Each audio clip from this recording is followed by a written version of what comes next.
Seguimos en Laica a las 10:33 minutos, han pasado de las 10 de la mañana hasta las 11:30 haciéndoles compañía por el 30 de la TDA por Señal U, el canal de la Uncuyo.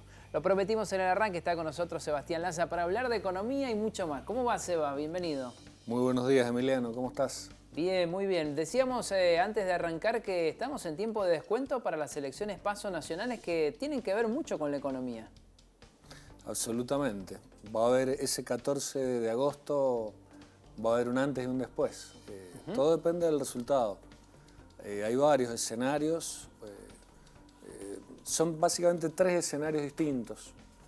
Un escenario con Juntos por el Cambio ganando por una diferencia importante.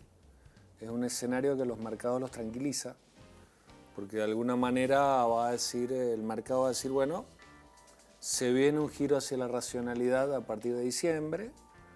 Eso no significa que la brecha se vaya a achicar entre los dólares paralelos y el dólar oficial, pero te da un horizonte, es decir, bueno, son 5 meses más y empieza un plan de estabilización serio, por lo menos un intento de plan de estabilización serio.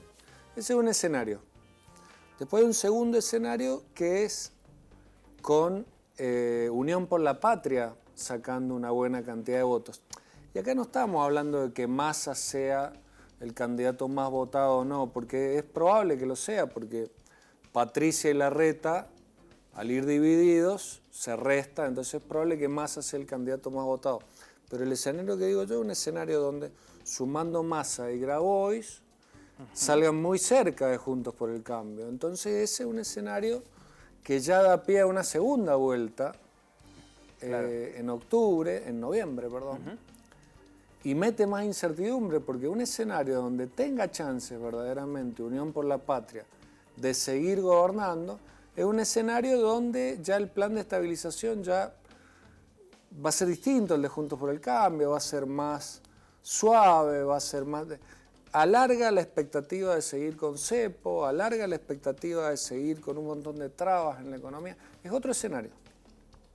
Y después hay un tercer escenario, que es menos probable, porque Milei se ha pinchado un poco, pero supongamos que todas las encuestas fallan y Milei saca verdaderamente un tercio, como venía dando hace un par de meses atrás. Es decir, un escenario de Milei pudiendo meterse en el balotaje, ese sí que es un escenario complicado, porque como Milei ha dicho que quiere dolarizar, es un escenario donde el dólar los dólares paralelos, sí se recalentaría mucho por el efecto de decir, Milei quiere dolarizar, los pocos dólares que hay en el mercado van a valer mucho. Entonces tenés tres escenarios diferentes que se va a convalidar. Uno solo de los tres, sí, el día 13 de agosto a la noche, 14 de agosto a la mañana cuando abren los mercados, y eso te abre tres líneas diferentes para los dólares paralelos, para las corridas cambiarias y bancarias, para las proyecciones, digamos, de la economía y de las empresas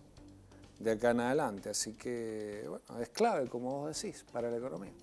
¿Qué está pasando ahora? Porque tal vez por las vacaciones de invierno, el receso, nos desconectamos un poco. Ayer fue feriado en Mendoza, pero el dólar subió y subió un montonazo. Lunes y martes, o lunes solamente. ¿Qué es lo que está pasando y por qué?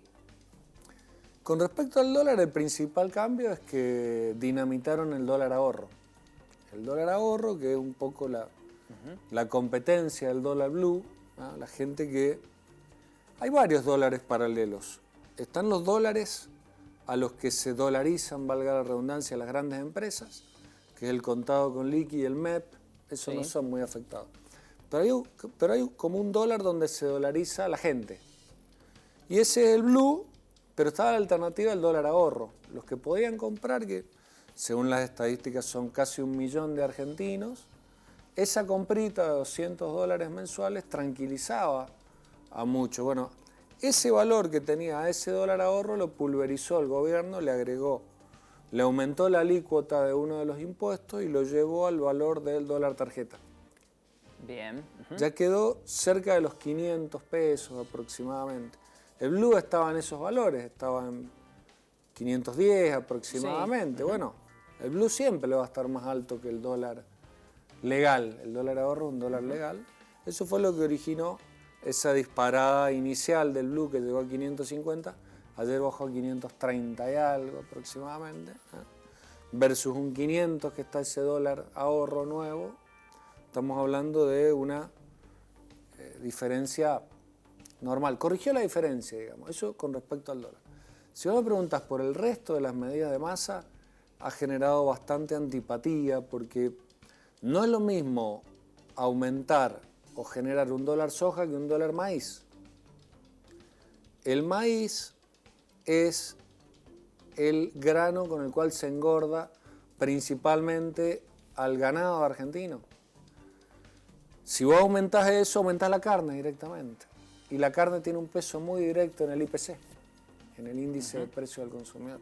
Es riesgosa la movida de masa porque ya no va al dólar soja, va al dólar maíz, va al dólar girasol que te impacta en el aceite. ¿Me entendés? Ya nos estamos metiendo con la canasta alimentaria de los argentinos.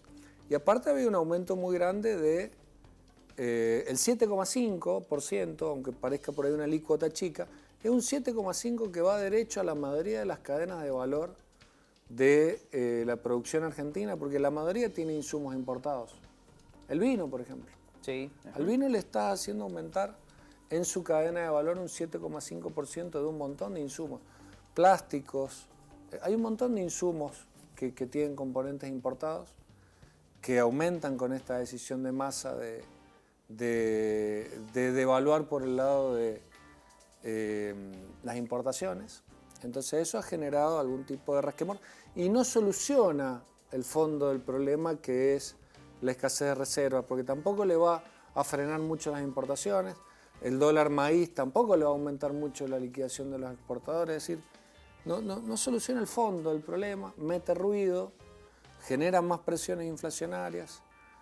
No ha sido bien recibida la medida, pero bueno, es lo que pedía el Fondo Monetario para más o menos liberar los dólares que necesita la Argentina para poder pagarle al Fondo Monetario. Parece raro, pero el Fondo Monetario hoy te financia lo que vos le tenés que pagar. Sí, es un pasamano.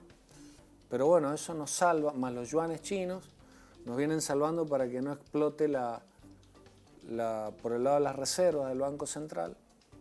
Entonces con eso, en el esquema de masa de ponerle tachos a las goteras que hay en el techo, que se nos está cayendo, eso le funciona y bueno, y con esto gana aire hasta agosto y si se confirman los desembolsos del Fondo Monetario, ganará aire hasta octubre. Es el plan llegar de masa que de alguna manera se va sosteniendo, pero no soluciona nada de los problemas de fondo de la economía. Pero paralelamente también se anuncia que a partir del 1 de septiembre las economías regionales ya no tienen más retenciones. Y no puedo dejar de pensar, además de que puede llegar a ser una medida electoral, es si necesitan dólares, ¿por qué le sacan las retenciones? ¿Para que exporte más, por ejemplo, la vitivinicultura? O sea, ¿va a funcionar esto? Esa es una buena medida. Es una buena medida y es mucho mejor que los dólares agro. Porque los dólares agro son por un tiempo determinado. Que vos tenés que liquidar, además. Que vos tenés que liquidar. Y que aparte no funcionó para el vino, porque como obligaban a las bodegas a meterse en precios justos con todas sus etiquetas, viste que las bodegas tienen varias etiquetas. Sí. Todas se tenían que meter a precios justos, y el precio justo funciona con un esquema de aumento de precio mensual por debajo de la inflación. No les convenía. 20 bodegas habían entrado nada más al esquema del dólar agro. Si vos le bajás la retención, sí, porque es permanente. Esa es una buena medida. Lo que pasa es que eso te mejora la rentabilidad de exportar, pero tiene un correlato fiscal porque había una recaudación de ese impuesto. Sí. Entonces Massa, ¿qué es lo que ha hecho Massa? Dice, bueno, bajo retenciones en las economías regionales, pero como va a subir estos impuestos país para las importaciones, va a compensar y le va a quedar un resto. Es una medida, tiene un tinte electoral, pero no importa porque a la economía regional le sirve. Esa es una buena medida. ¿Y para la vitivinicultura se mejora la rentabilidad real, o sea, en el mercado? Porque se estaban perdiendo mercados. Absolutamente, las exportaciones vienen cayendo. Mejor, a ver, hay que hacer, cada vez te hay que hacer el cálculo, porque ahora tenés un 7,5% más de impuesto que pagás por las importaciones de tus insumos, de ciertos insumos, y tenés un 4% menos de retención en las exportaciones. Bueno, hay que hacer un cálculo. Probablemente haya una leve mejoría, probablemente. En el contexto en el que estamos, no te cambia la ecuación de una bodega. Las bodegas mendocinas A ver, Mendoza está exportando en estos momentos unos entre 800 y 1.000 millones de dólares. Es el 60% de las exportaciones mendocinas, pero vienen estancadas hace muchos años por la rentabilidad. Este tipo de cambio no nos sirve. Mejorando el tipo de cambio en serio, como plantea Juntos por el Cambio, Mendoza te puede exportar un 50% más tranquilamente de vino, pero tranquilo, en poco tiempo, pero no con estas medidas. Estas medidas son parches que, vuelvo a repetir, sostienen el plan Llegar, le dan alguna expectativa al gobierno de poder, si no ganar, por lo menos quedar cerca y meter buenos legisladores, buen número de legisladores. Pero las verdaderas soluciones van a venir a partir del 10 de diciembre, porque no, es evidente que este gobierno no quiere solucionar los problemas de fondo de la economía argentina. Y en este contexto del plan Llegar, por lo menos hasta diciembre, las reservas se van a mantener como están hoy, relativamente bajas. Es decir, que la nueva gestión, sea del mismo color político o de otro, ¿va a tener que volver a pedirla al fondo? ¿O con lo que tenemos habrá que salir? Es una buena pregunta, porque lo instaló Patricia Bullrich. No sé si Larreta ha dicho algo. Patricia sí habló de un blindaje, ya se menciona como un nuevo crédito de 10.000 millones de dólares para fortalecer las reservas. A ver, las reservas nuestras están... Vos fuiste generoso cuando dijiste reservas un poco bajas.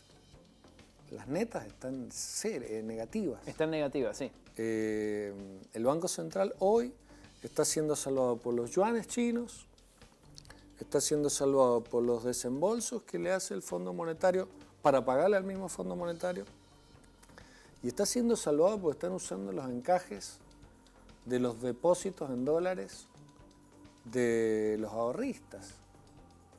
Tienen la suerte que de los 15.000 millones de dólares que hay privados, está habiendo un goteo mensual de solo un 2, un 3%, un 4% mensual. Entonces tiene suerte el Banco Central de que los bancos privados no le piden los encajes. Porque si llegara a haber una corrida realmente grande, quedaría al descubierto que nadie lo sabe, porque el Banco Central no publica. El Banco Central lo que publica son las reservas brutas.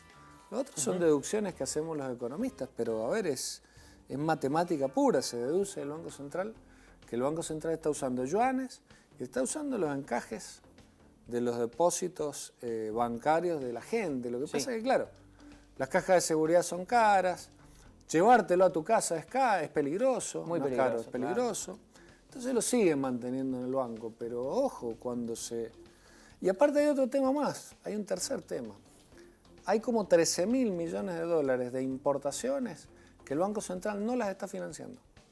Directamente son importaciones hechas que no se están pagando. Que el Banco Central está tratando de que lo paguen o las empresas o que los proveedores financien a las empresas. Claro. Pero ojo, ahí también hay como una especie de mini bomba que va a tener que hacerse cargo el nuevo gobierno. La situación que deja este gobierno es de una irresponsabilidad enorme, pero bueno, a ellos les sirve, vuelvo a repetir, como plan Llegar, tapando goteras, pero todo esto se va a destapar el 10 de diciembre, salvo que ganen ellos. Si gana el gobierno, pero ahí sería una cuestión de una tensión permanente que va a seguir, pero la situación de reservas es al límite, es casi insostenible. Seba, muchas gracias por haber venido. Sacando cuentas, estimo que te voy a volver a ver antes de las elecciones de agosto, me parece. Después coordinamos con la producción, pero vamos a tener la semana previa, creo. Igual lo más jugoso va a ser después, de la primera semana después de las PASO. Ahí bueno, lo agendamos entonces. Va a haber análisis de todos los rubros para hacer. Lo agendamos para después entonces. Muchas gracias por venir. Muchas gracias a ustedes. Vamos a hacer una nueva pausa, tenemos mucho más de Like a las 10 hasta las 11:30, así que quédense hasta el final, ya venimos.